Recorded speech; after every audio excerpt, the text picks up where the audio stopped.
다시 성경 보도록 하겠습니다. 성경은 신약성경 마태복음 21장 1절로 11절까지 한 절씩 교독하도록 하겠습니다. 성경은 신약성경 마태복음 21장 1절로 11절까지 한 절씩 교독하겠습니다. 교독합니다. 그들이 예루살렘에 가까이 가서 감난산 베바게에 이르렀을 때에 예수께서 두 제자를 보내시며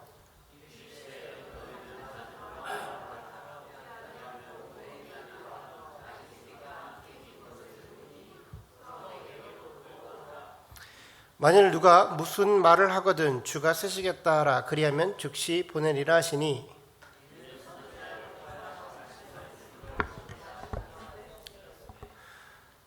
시온 딸에게 이르기를 내 왕이 내게 임하였나니 그는 겸손하여 낙이 곧 멍에 매는 짐승의 새끼를 탔도다 하라 하였느니라.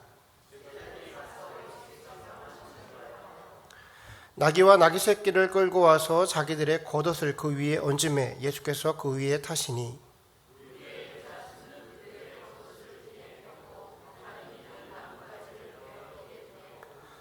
앞에서 가고 뒤에서 따르는 무리가 소리를 높여 이르되 호산나 다윗의 자손이여 찬송하리로다.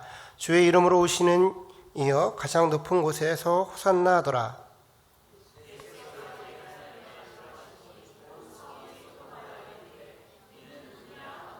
다 같이 읽습니다. 무리가 이르되 갈릴리 나사렛에서 온 선지자 예수라 하니라. 아멘. 오늘 저와 여러분이 나눌 말씀의 제목은 당신은 무엇을 보고 계십니까? 당신은 무엇을 보고 계십니까? 라는 제목으로 말씀 나누도록 하겠습니다. 오늘은 교회 절기상 종려주일이라고 합니다. 종려주일은 예수님께서 십자가의 사명을 감당하시기 위해서 예루살렘 성으로 승리의 입성을 하는 것을 기념하는 주일을 종려주일이라고 그래요. 예수님께서는 십자가와 부활의 사건을 이루시기 일주일 전에 예루살렘 성으로 올라가십니다. 평화의 왕으로, 겸손의 왕으로 나귀를 타고 예루살렘 동쪽 문을 향하여 올라갈 때 사람들이 길에 나와서 종려 나무 가지, 그러니까 팜트리죠. 앞에 나와 있는 이 종려 나무 가지를 흔들면서 또한 자신의 겉옷을 예수님의 발 앞에 내려놓고 호산나 호산나 다윗의 자손이여 우리를 구원하소서 외치며 예수님을 환영합니다. 조금 특이하다라고 생각되는 것은 예수님께서 예루살렘 성을 방문하시는 것이 오늘이 처음이 아니라는 거예요. 예수님께서 자주 예루살렘 성에 방문하셨던 것은 아닐지 모르지만 어찌되었던 건 오늘의 방문이 처음은 아니었다라는 겁니다. 유대인들에게 있어서 예루살렘 성을 방문하는 것은 예루살렘 성에 예루살렘 성전이 있기 때문에 절기마다 방문을 해야 되는 의무가 있어요. 그렇기 때문에 그들의 발걸음이 그리 특별할 것은 없습니다. 근데 오늘 예수님의 예루살렘 방문을 특별한 이름이 붙여져 있습니다. 바로 예수 그리스도의 승리의 입성, 예수 그리스도의 승리의 입성이라고 불러요. 승리의 입성, 이 단어가 우리에게는 조금 어색하게 들릴 수는 있습니다. 하지만 당시의 유대인들이라면 누구나 알고 있고 또 누구나가 손꼽아 기다리던 사건이 바로 이 승리의 입성이에요. 승리의 입성 배경에는 구약의 두 가지 사건이 섞여져 있습니다. 첫 번째 사건이 바로 군대 장관 예후의 사건이에요. 구약 요람 왕 때 군대 장관 예후라는 사람이 있었습니다. 북이스라엘 때에 아합 왕가가 하나님 보시기에 너무나도 악을 행하게 돼요. 그 아합의 아들이 요람입니다. 하나님께서 이 요람과 아합이 행하는 행실이 너무나도 마음에 들지 않아서 이들의 왕가를 멸해야겠다라고 마음을 먹으십니다. 그러고 나서 하나님의 사람 엘리사를 통해서 군대 장관으로 있던 예후에게 왕의 기름 부음을 주셨어요. 그 왕의 기름 부음을 받고 나서 그 동료들, 부하들 그리고 함께 있던 장군들이 취했던 행동을 성경은 이렇게 기록합니다. 열왕기하 9장 13절입니다. 다 같이 한번 한 목소리 읽어보도록 하겠습니다. 시작.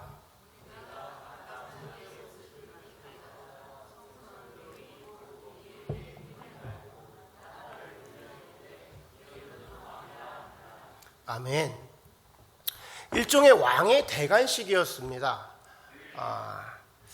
자기의 겉옷을 벗어서 그 사람 앞에 깔아놓는다라는 것은 유대의 문화 속에서 이 사람을 나의 왕으로 모시겠습니다라고 말하는 어떤 충성심을 이야기하는 거예요. 왕의 대관식이라고 한다면 화려한 옷과 왕관 그리고 아주 멋있는 명말을 타고 입성을 하셔야 되는데 우리 예수님은 그리하시지 아니하고 천하고 천한 작고 작은 사람도 한번 타지 않은 나귀 새끼를 타고 예루살렘 성에 올라가십니다. 왜 그러하셨냐면 성경의 기록대로 선지자의 모든 예언을 이루려 하십니다라는 거예요. 우리 오늘 본문에 인용되어 있는 스가랴 9장 9절을 다 같이 한 목소리로 읽어보도록 하겠습니다. 시작.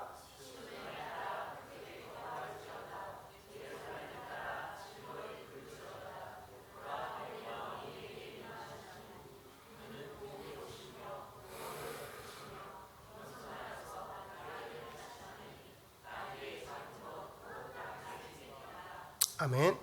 오늘 본문에서 인용한 구절이 바로 이 스가랴 9장 9절의 내용입니다. 다시 말해서 오늘 예수님의 예루살렘 입성을 승리의 입성이라고 말하는 이유는 지금 예수님께서는 성경에 예언된 메시아로서 완전한 왕으로서 지금 예루살렘에 들어가고 계시다라는 것을 정확하게 보여주기 위해서 승리의 입성이라고 부르는 겁니다. 근데 가만히 생각해 보십시오. 이것이 우리가 보기에는 우리 시선에서는 승리의 입성일 수 있지만 당시 이스라엘 상황을 고려해 볼 때 이 일은 구테타입니다. 구테타예요. 앞서 말씀드린 것처럼 예후의 상황을 보십시오. 예후는 군대 장관이었는데요. 군대 장관이 왕을 죽이고 왕위에 올랐습니다. 그리고 그 주변에 있는 장군들과 동료들 모두가 그 예후를 따랐어요. 우리는 성경을 통해서 이게 하나님의 계획 안에 있음을 알고 있지만 일반적인 시선에서 보면 이 일은 엄연한 구테타인 겁니다. 지금 이스라엘은 로마의 점령하에 있어요. 그런데 한 유대인 청년이 승리에 입성을 한다. 그리고 사람들이 나와서 그 겉옷을 벗어서 그 사람의 발 앞에 놓는다. 길을 만들어 놓는다. 이것은 로마의 시선에서 보면 로마 황제에 대한 구테타가 맞습니다. 이스라엘 종교 지도자의 시선으로 볼까요? 이스라엘 종교 지도자의 시선으로 이 일을 바라보면 언약의 성취가 이루어지고 있는 거예요.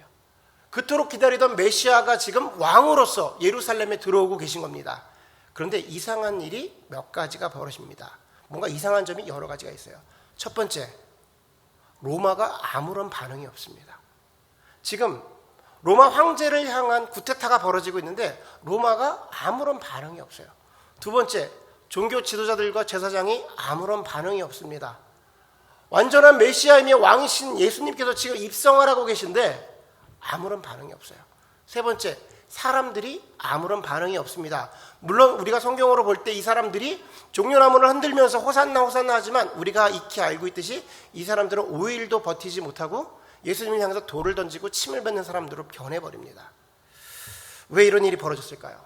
이것이 승리의 입성이기는 한 겁니까? 여러분 지금 현재 대한민국에서요 현직 예수 그리스도로 활동하고 계신 분이 27분이 계십니다. 현직 27분이 예수직, 내가 재림 예수다라고 활동을 하고 계세요. 안타까운 거는 3년 전까지만 해도 28명이었는데 한 분이 돌아가셨어요. 우리가 이렇게 잘 알고 있는 문선명 씨라고 알고 계시죠? 재림 예수로서 아주 탁월하게 활동을 하시며 엄청나게 이름을 내시던 분이었는데 피치 못할 사고로 인해서 예수직을 내려놓고 어디로 가셨어요. 안타까운 일이죠. 제가 예언 한 가지 하겠습니다. 제가 예언하면 거의 다 맞아요. 저는 엄청난 능력 갖고 있거든요. 몇 년 안에 또 하나의 재림 예수가 죽게 될 겁니다. 신천지 이만희 재림 예수님이라고 있어요. 조만간에 그 재림 예수님께서 몇 해가 못 돼서 돌아가시게 될 거예요. 그분은 본인이 1000년을 살 거라고 얘기했습니다. 왜냐하면 예수님이 때문에 1000년 왕국을 이루실 때까지 사신다고 그랬는데 가만 보십시오. 제 영빨이 센지 그 사람 영빨이 센지 조만간에 예수직을 내려놓게 될 거예요. 우리가 그 조그만 대한민국에 현직 예수 그리스도만 27명이 활동을 하고 있다고 해요. 우리가 이런 얘기를 하면 좀 비웃으시는 얘기가 있는데 그분들을 따르는 각 추종자들이 우리 교회 식구들보다 많아요. 이게 무슨 일입니까? 예수님을 따르시는 분들이 우리 교회 상도들보다 많다고요. 우리 분발해야 되는 거예요. 우리 진짜 예수님 믿어도 그 사람들이 우리를 무시할 수가 있어요. 제가 말하고 싶은 거는 우리가 그 예수님이라고 말하고 자기가 메시아라고 말하는 사람들을 비웃는 이유가 뭐예요? 말이 안 되거든요. 이 사람들이 말도 안 되는 행동들을 하고 있는 거예요. 제가 신학교 시절에 신천지를 연구한다고 신천지 설교도 듣고 신천지 집회도 참석을 했습니다. 왜 이렇게 사람들이 많이 모이나? 그래, 도대체 니네가 뭐라고 말하는지 나를 한번 변화시켜봐라. 그래서 제가 신천지 교육을 다 받았어요.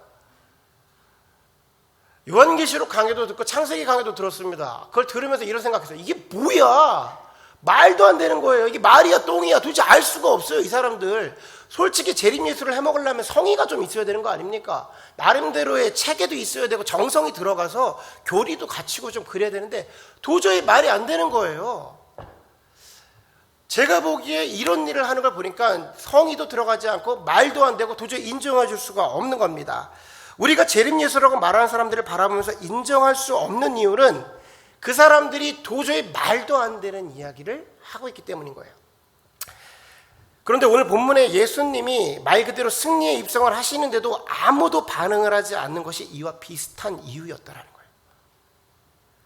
로마 입장에서도 말이 안 되거든요. 제사장들과 종교 지도자들 입장에서도 지금 이 일이 말이 안 되는 겁니다. 백성들의 입장에서 바라봐도 이 일이 말이 안 되는 거예요. 그러니까 그냥 무시해버린 겁니다. 제가 왜 이렇게 이야기하는 거에 대해서 있는지에 대해서 아마 당시에 예수님 시대로 한번 들어가 보겠습니다. 오늘 본문을 보면 로마와 종교 지도자들의 시선을 정확하게 드러내고 있는 구절이 나와요. 우리 다 같이 10절하고 11절을 한번 읽어보도록 하겠습니다. 본문 10절하고 11절 읽습니다. 시작.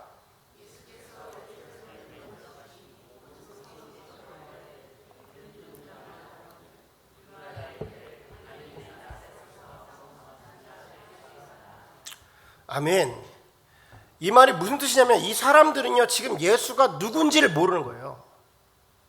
이 사람들은 예수가 누군지를 모르는 겁니다. 11절을 보면 정확하게 나와요. 갈릴리 나사렛에서 온 선지자 예수라고 표현해요. 이 말이 우리식으로 표현하면 이런 겁니다. 아우 저 사람이 누구길래 이렇게 밖에가 시끄러운 거야. 저 사람 누구야? 그랬더니 이 사람이 뭐랄까 저 사람 저 강원도 인제 산골에 살고 있는 동네 목수야. 근데 자기가 메시아라네? 사람들이 저렇게 모여드는 거야. 딱 이 뉘앙스인 거예요. 앞서 말씀드린 것처럼요, 예수님 당시에 로마의 점령을 당하고 있던 시대였습니다. 이스라엘이 로마의 점령을 당하고 있던 시대였어요. 우리나라 일제시대에 독립군들이 나라를 찾겠다고 활동을 한 것처럼 당시에 이스라엘도 열심당원들이라고 해서 또 그 외에 많은 사람들이 나라를 찾겠다고 무력으로 그 외의 방법으로 열심히 활동을 했는데 어디서 활동을 했냐면 예루살렘에서 굉장히 멀리 떨어진 변방에서 활동을 했습니다. 그러니까 우리나라의 임시정부가 만주에 있었던 것과 동일한 이치였어요. 그 중에서 대표적인 곳이 바로 나사렛 갈릴리입니다. 이 갈릴리는요 로마 입장에서도 또 분봉한 헤롯 입장에서도 굉장히 골치 썩는 곳이었어요. 문제가 계속해서 일어난 곳이었어요. 그래서 정기적으로 군사를 보내서 계속해서 탄압하고 사람을 죽이고 황폐하게 만들어버렸어요. 그러니까 갈릴리는 어떤 곳이었냐면요 너무나도 힘들어지고 사람들이 더 못 살게 되고 병자들이 많고 계속해서 황폐해져서 예루살렘과는 비교도 되지 않을 정도로 빈약하고 열악한 곳이 갈릴리였던 것입니다. 성경을 읽다 보면 나사렛 갈릴리에 무슨 선한 것이 나오겠느냐라고 표현한 것이 바로 이 이유 때문인 거예요. 그것은 아주 흉흉한 곳이었어요. 유대인들이라면 누구나가 가지고 있는 사상이 있습니다. 메시아니즘이에요. 지금 우리 유대인들도 우리가 함께 살고 있는 이 주이시들도 동일하게 이 메시아니즘을 가지고 있습니다. 무엇이냐면 언젠간 하나님께서 예언하신 그 메시아 구원자가 우리에게 돌아와서 지금에 있는 모든 문제를 구원하고 우리를 속량시킬 거야 라고 생각하는 것이 메시아니즘이에요.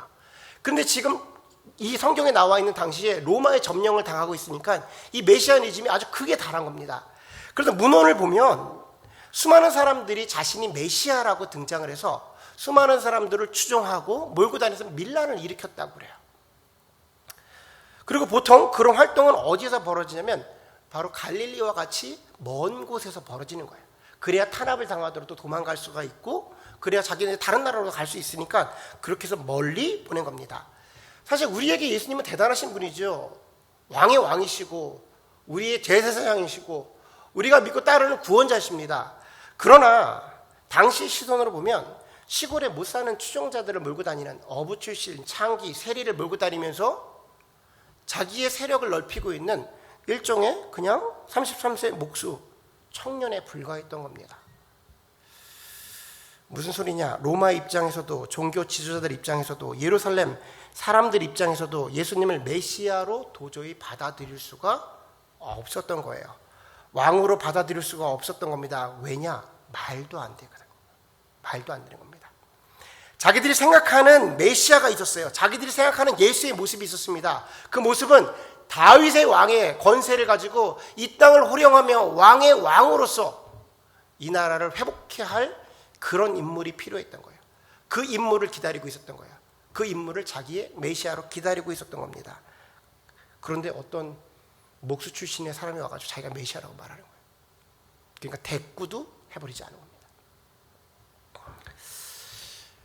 여러분, 심리학 용어 중에 선택적 지각이라는 용어가 있습니다. 선택적 지각. 많은 심리학자들은 이 선택적 지각이 인간이 범하는 지적 오류 중에 가장 많은 부분을 차지하고 있다고 그래요. 이 선택적 지각이 무슨 내용이냐면 그렇게 어렵지 않습니다. 사람은 자기가 보고 싶은 것만 보고, 듣고 싶은 것만 듣고, 믿고 싶은 것만 믿는다는 거예요. 선택적 지각은 사람은 자기가 보고 싶은 것만 보고, 믿고 싶은 것만 믿고, 듣고 싶은 것만 듣는다는 거예요. 이런 일이 벌어지면 어떻게 되냐면요, 어떤 사건이 벌어졌을 때 팩트를 바라보는 것이 아니라 그 사건을 임할 때 이미 내가 가지고 있는 생각을 가지고 내가 받아들이고 싶은 것만 받아들이는 거예요. 어떤 사건이 벌어졌을 때 그 자체의 사실과는 상관없이 이전에 내가 가지고 있는 생각으로 그걸 바라보고 내가 믿고 싶은 것만 믿어버리는 거예요. 우리 삶 속에서 이런 일들은 굉장히 흔하게 발생합니다. 무엇이 있냐면요, 가짜뉴스가 그래요. 사람들이 가짜뉴스에 반응하는 이유가 선택적 지각 때문인 거예요.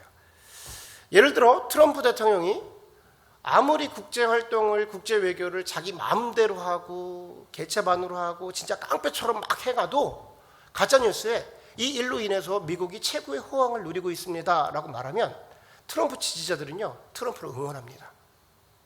왜냐하면 자기가 믿고 싶은 것만 믿거든요. 자기가 보고 싶은 것만 보는 겁니다. 예를 들어서 문재인 대통령이 아무리 국정을 잘 살피고 민생을 잘 처리해도 가짜뉴스에 IMF 이후에 한국 경제가 최악의 상황을 겪고 있습니다 라고 말하면 보수 성향을 가지고 있는 국민들은 그 문재인 대통령을 향해서 최악의 대통령으로 믿는 거예요. 왜냐? 그냥 자기가 믿고 싶은 대로 믿고 받아들이고 싶은 데 받아들이는 겁니다. 결국 사실과 상관없이 이전에 자기가 가지고 있던 생각과 성향에 따라 보고 싶은 것만 보고 믿고 싶은 것을 믿는 오류가 바로 선택적 지각이라는 거예요. 여러분, 이 선택적 지각이 벌어지면요, 같은 사건을 바라봐도 다른 생각을 하게 됩니다. 눈앞에서 동일하게 같은 사건을 바라봤는데 이런 일이 벌어졌는데 다른 생각을 하는 거죠. 바로 세월호와 같은 사건입니다. 세월호와 같은 사건이 벌어졌는데 그 동일한 사건 가운데, 그 참사 가운데 어떻게 다른 생각을 할까 싶지만 우리는 시간이 지나 전혀 다른 생각을 하는 사람들을 보게 됩니다. 지겹다는 거죠. 그만 좀 하자라는 거예요. 저 노란 이불 좀 그만 보자라는 거예요. 아직도 시신을 찾지 못한, 한 번도 꽃 피워보지 못한 그 학생들이 물속에 빠져서 시신도 찾지 못했는데 그만 좀 하자라는 거예요. 사람들이 어떻게 그럴 수가 있습니까? 근데 자기가 갖고 있는 생각 가운데 그렇게 말해버리는 거예요. 어떻게 5.18 광주 민주항쟁이 폭동들이 행할 수 있는, 빨갱이들이 하는 폭동이라고 말할 수 있습니까? 어떻게 그런 망언을 해요? 역사가 말해주고 있고 사실이 말해주고 있는데 거침없이 그런 얘기를 하는 겁니다. 같은 사건을 바라봐도, 역사가 이야기를 해줘도 자기가 믿고 싶은 것만 믿는 거예요. 보고 싶은 것만 보는 겁니다. 이 선택적 지각이 벌어지면요, 정말 무서운 일이 벌어집니다. 같은 세상을 살고 있어도 전혀 다른 세상을 살아가요. 같은 세상을 살고 있어도 전혀 다른 세상을 사는 거죠. 오늘 본문에 등장하는 사람들에게 이 선택적 지각이 벌어지고 있다는 겁니다. 사실 로마 입장에서 예수님의 등장은 별일 아닐 수 있습니다. 이해할 수가 있죠. 그러나 종교 지도자들에게 이 일은 그냥 넘어갈 수 있는 일이 아니에요. 왜냐하면 예수님께서 승리의 입성을 하시면서 성경에 나와 있는 모든 조건을, 예언자의 모습을, 모든 조건을 다 갖추고 올라가고 계시거든요. 그럼에도 불구하고 그들이 메시아로 받아들이질 않습니다. 눈앞에 그토록 기다리던 메시아가 왕으로 들어오는데 받아들이지를 못합니다. 왜냐? 자기가 생각하는 메시아가 아니거든요. 그러니까 받아들이지 않는 거예요. 저는 이런 관점으로 볼 때 오늘 본문 속에 등장하는 나귀 새끼를 가지고 오는 장면이 참 의미심장하다라는 생각을 해요. 나귀 새끼를 풀어오는 장면이 참 의미심장하다. 사실 오늘 성경의 본문의 무게감에 비해서 나귀를 좀 풀어오는 거는 좀 엉뚱한 면이 있거든요. 뭔가 판타지로 갑자기 바뀌어버리는 느낌이 좀 있습니다. 예수님께서 갑자기 제자 2명을 부르십니다. 그러면서 이렇게 말씀하세요. 저 옆 동네에 가면 나귀와 나귀 새끼가 묶여있는 집이 있을 거야. 그러면 가서 그 나귀와 나귀 새끼를 풀어가지고 와. 제자들이 말합니다. 예수님 그게 무슨 말씀이세요? 그건 우리 것이 아니고 주인이 따로 있는데요. 우리는 그리고 나귀 새끼를 살 돈도 없습니다. 그건 남의 물건이잖아요. 예수님 이렇게 말씀하십니다. 만약에 누가 뭐라 그러면 주님께서 쓰시겠다고 그래. 그럼 즉시 내어줄 거야. 뭔가 좀 황당하죠? 갑자기 판타지로 바뀌는 느낌입니다.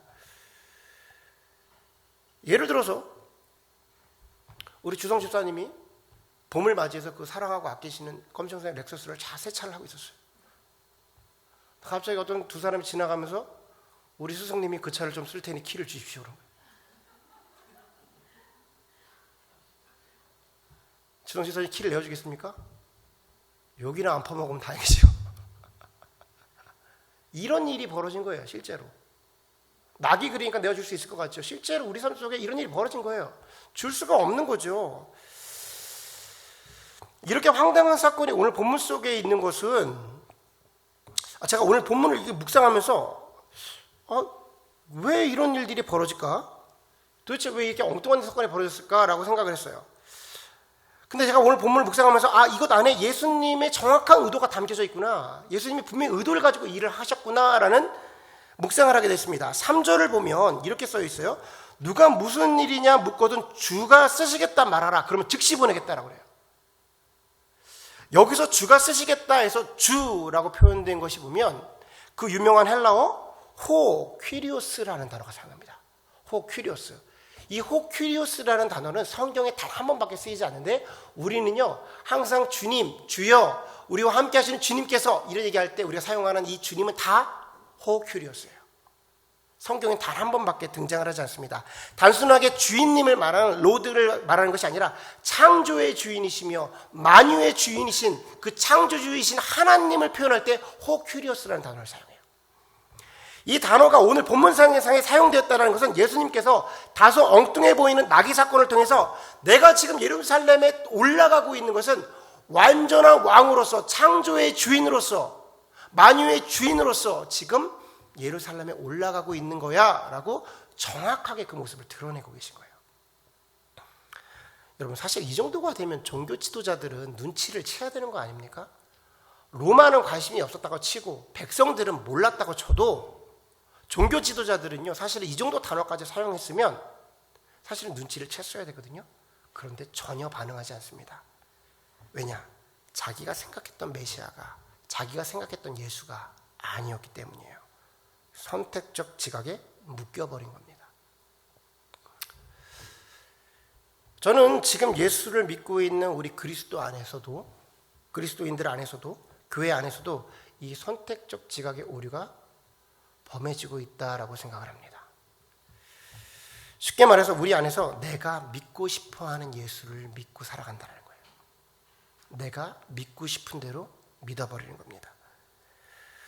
우리가 흔히 예수를 믿는다라고 했을 때 무엇을 믿는 거냐면요, 예수님이 행하신 일, 하나님의 큰 일, 예수님께서 우리의 모든 죄를 짊어지시고 완전한 희생양이 되셔서 희생 제물이 되셔서 다시금 하나님과 우리를 연결시켜 주시는 그 일을 행하신 것을 믿는다고 할 때 그것을 믿음이에요.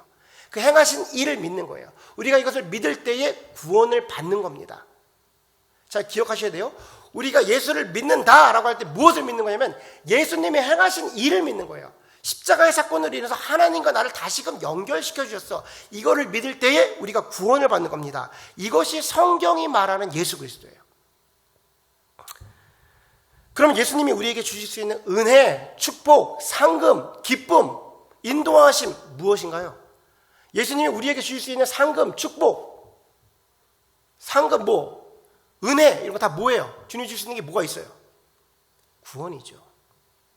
구원입니다. 성경에 나와 있는 건 모든 것은 구원이에요. 죽을 수밖에 없는 우리에게 다시금 하나님을 만나게 해서 영원한 생명을 주신 것이 기쁨인 거예요. 상급인 거예요. 은혜인 겁니다. 여러분, 이거 외에 다른 은혜가 있습니까? 여러분, 이거 외에 다른 축복이 있어요? 없어요. 우리는 이미 이 축복을 받은 사람이에요. 이거 외에 다른 축복이 있을 리가 없죠. 이거보다 큰 게 없거든요. 그래서 성경상에서 예수님이 십자가에 못 박혀 돌아가시면서 내가 다 이루었노라라고 말씀하시는 거예요. 이 구원을 이루셨기 때문에. 근데 많은 그리스도인들은요, 무언가가 더 필요한 것 같습니다. 무언가가 더 필요한 것 같아요. 자기들이 원하는 예수는 그런 게 아니거든요. 예수님 까닭에 뭔가 잘 되는 겁니다. 예수님 까닭에 내 문제가 잘 수월하게 풀리는 거고요. 예수님 까닭에 만사 형통한 거고 승승장구하는 거고요. 부귀영화를 누리는 거예요. 자신들이 믿고 싶은 예수를 믿는 겁니다. 그래서 그런 설교를 하는 교회를 가고요. 그런 설교를 하는 목회자를 따라다녀요. 왜냐? 듣고 싶은 것만 듣고 싶거든요. 내가 믿고 싶은 것만 믿고 싶은 거예요. 제가 말씀드릴게요. 성경에 없는 건요, 우리 삶 속에서도 없는 겁니다. 성경에 없는 건요, 우리 삶 속에서도 없는 거예요. 성경에 누가 예수님 때문에 잘 됐습니까? 성경에 누가 예수님 때문에 문제가 수월하게 풀리던가요? 성경에 누가 예수님 때문에 승승장구하고 만사형통하고 부귀영화를 누리던가요? 없어요. 없습니다. 예수님의 11제자들 모두가 순교를 당했어요. 예수님의 11제자들 모두가 순교를 당하고요. 우리가 지난번 시간에 다룬 것처럼 히브리서에 나와 있는 그 사람들요, 예수님을 믿는다는 이유만으로 돌에 맞아 죽고 채찍에 맞아 죽고 톱에 켜서 죽고 사자밥이 되는데 구차히 풀려날 것을 그들에게 구하지 않았다고 그래요. 이들이 왜 이런 행동을 했을까요? 예수님이 이루신 그 선물이 너무 귀한 거라 내가 죽을 수밖에 없는데 그 예수로 다시 살아나게 된 거예요. 그 구원의 기쁨이 너무나도 크니까 다른 것들이 필요가 없는 거예요. 여러분, 바울이 고백합니다. 내가 그리스도와 함께 십자가에 죽었나니, 내가 죽었다는 거야. 이전에 나는 죽었어. 그런데 내가 지금 살아가고 있는 것은 나를 사랑하사 나를 위해 죽으신 예수 그리스도를 믿는 믿음 안에서 사는 것이라. 나의 달려갈 길과 그 길을 마치려 하면은 나의 생명도 조금도 아깝게 여기지 않느니라. 나는 죽었는데 지금 내가 다시 살아가는 것은 예수님께서 이루어주신, 나에게 허락해 주신 그 구원이 너무나도 값진 거예요. 그 축복이, 그 은혜가, 그 상급이 너무 귀하니까 내가 앞으로 살아가는 것은 덤으로 사는 거야. 그렇기 때문에 나는 지금부터 살 때 예수로 살 거야. 나는 예전에 나의 삶이 죽었어. 근데 이제부터 내가 사는 건 예수로 살 거야 라고 고백해 버리는 겁니다. 여러분, 그리스도인들이 이 땅에서 왜 잘 돼야 되나요? 여러분, 비즈니스가 왜 더 잘 돼야 됩니까? 왜 우리가 세상에서 계속해서 회사에서 승승장구해야 되나요? 우리가 잘 돼야 믿지 않는 사람들이 우리의 모습을 보고 교회로 오니까 말도 안 되는 소리, 그런 누가 만들었는지 몰라요. 그 말도 안 되는 소리 아닙니까? 생각해보면 그러면 부처님 믿고 잘 되면 다 부처님한테 가게? 다시 말씀드릴게요. 그게 정말 예수님께서 거기에 관심이 있으시겠어요? 그것에 정말 예수님이 관심이 1도 있겠습니까? 정말 보일 본이 없어가지고 세상에 잘 되는 걸 보여주실까 예수님이? 그랬다면 그 따르던 11명의 제자들이 잘 됐어야지. 다 승승장구하고 다 부귀영화를 누리고 있어야지. 나를 따르는 제자들이 얼마나 잘 되는지 너에게 보여주마 했었어야죠. 성경에 없는 건요, 삶 속에서 없는 거예요. 성경에 없는 걸 있다고 말하는 사람 다 거짓 교사하고 다 거짓 선교사예요. 저를 포함해서 우리 모두는 자꾸만 내가 믿고 싶은 예수를 믿습니다. 문제가 이거예요. 알고 있지만 자꾸만 내가 믿고 싶은 예수를 믿으려고 그래요. 왜 이런 일이 자꾸만 발생하냐면요, 예수 그리스도의 십자가 사건이 자꾸만 내 삶 속에서 희미해져서 그래요. 예수 그리스도의 십자가 사건이 나의 삶 가운데 자꾸만 희미해져서 이런 일들이 발생을 하는 겁니다. 그 놀랍고 엄청난 사건을 묵상하지 않는 겁니다. 십자가를 묵상하지 않으니까 십자가의 사건이 없는 사람과 동일한 삶을 살아가는 거예요. 내가 십자가를 묵상해야 내가 살아가는 이유가 이거구나. 난 죽었지. 근데 내가 살아가는 건 그 사명을 감당하기 위해서 내가 나의 생명도 조금도 아깝지 않아 라고 살아가는 거란 말이에요. 그런데 그 십자가의 묵상을 하지 않으면 나도 모르게 십자가 사건이 없는 사람하고 동일하게 살아가는 거예요. 저 비유를 하나 드리겠습니다. 제가 길을 막 걸어가고 있는데 저쪽에서 택시가 오는 거예요. 근데 내가 택시를 못 봤어. 지나가는 거예요. 교통사고가 벌어지게 되는 건데 갑자기 어떤 청년이 와가지고 저를 확 밀면서 아저씨 비키세요 라고 밀면서 그 사람이 쳐서 죽어버렸어요. 그 자리에 즉사했어요. 그 사람은 죽었지만 제 생명의 은인이죠. 그래서 제가 나는 원래 죽는 사람인데 이제 내가 사는 것은 당신의 생명의 은혜를 위해서 당신의 가족들과 당신의 자녀들을 내가 떠안고 살겠습니다. 당신을 위해 살겠습니다. 라고 얘기를 하는 거예요. 사실 그냥 세상의 개념으로 말하면요. 정말 고마운 사람이야. 나를 위해 죽었어. 까지가 세상의 개념이라면 기독교의 개념은요. 내가 그때 죽었지. 그런데 이제 내가 사는 것은 당신을 위해서 살아가는 거야. 당신이 나의 주인이야. 예수님이 나의 주인이야. 여기가 기독교의 접근이에요. 자, 그 사람이 나를 위해 죽고 나서 그 사람의 삶, 그 사람들의 가족들, 혹시 자녀가 있다면 내가 떠안고 살아가는데 사람이 그렇습니까? 시간이 지나면 무뎌지는 거예요. 사람이 지나면 무뎌지는 거예요. 그 사람을 찾아가가지고 그 가족들을 찾아가고 계속 케어해주고 그래야 되는데 사람이 그러냐고요. 안 그렇지요. 시간이 지금 무뎌지는 거예요. 그래서 잊고 살아갔네? 잊고 살아갔네? 그러면 그런 사건 자체가 없는 것처럼 살아가요. 여러분, 우리가 예수 그리스도의 십자가 사건으로 인해서 우리가 구원받은 사람들입니다. 놀라운 사건이 벌어졌는데 그걸 묵상하지 않잖아요? 없는 것처럼 살아간다니까요. 십자가 사건은 그때 한번 벌어진 사건으로 끝나지 않아요. 오늘 내가 이 십자가를 묵상해야 그 예수 그리스도가 감사해지는 거예요. 그래서 그 십자가를 바라볼 때마다 내가 왜 살아가는지가 나오는 거예요. 그게 선명한 겁니다.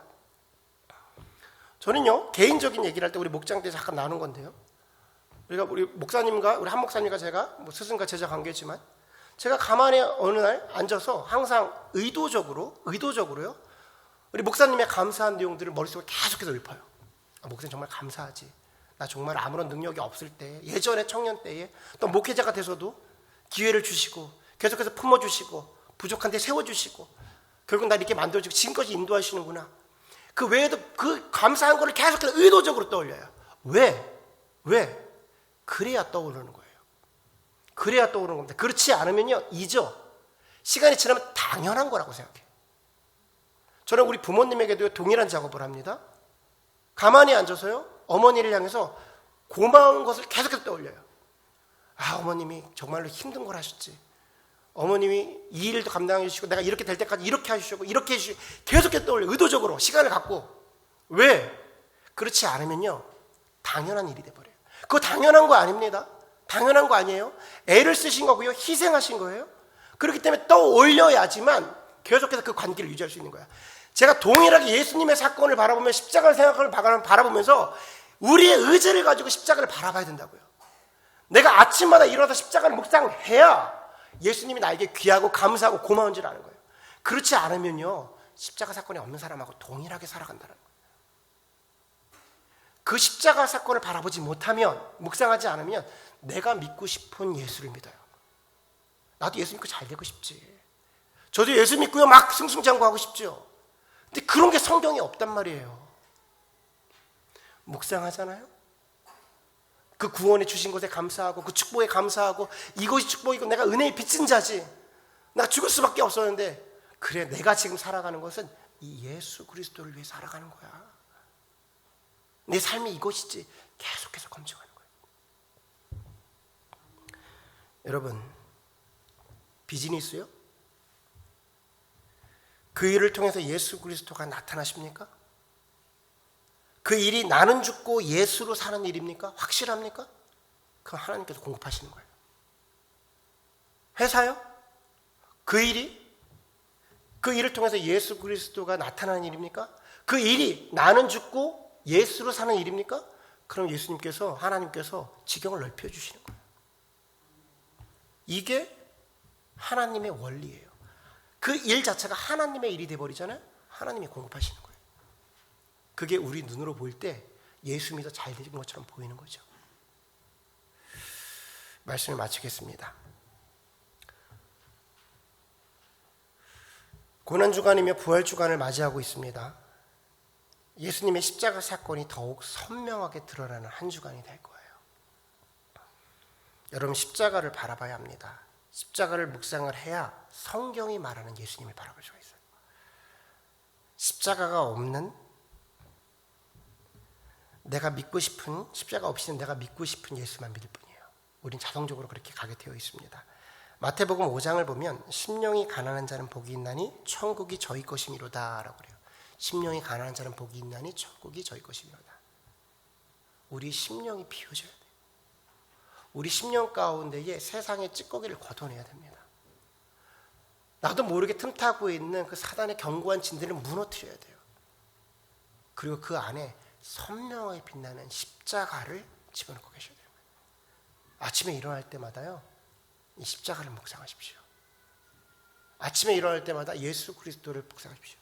그러면 내가 오늘 왜 살아가는지가 내가 왜 살아야 하는지가 나오는 거예요. 바라기는 이번 한 주가 다시금 예수 그리스도의 십자가로 선명해지시는 저와 여러분이 되기를 주님의 이름으로 축원합니다. 아멘. 우리 다 같이 찬양하는 시간 갖도록 하겠습니다. 우리 이 시간에 다 같이 자리에 일어나서 찬양 부를 때에 주님, 다시금 그 주님의 십자가 앞으로 나가겠습니다.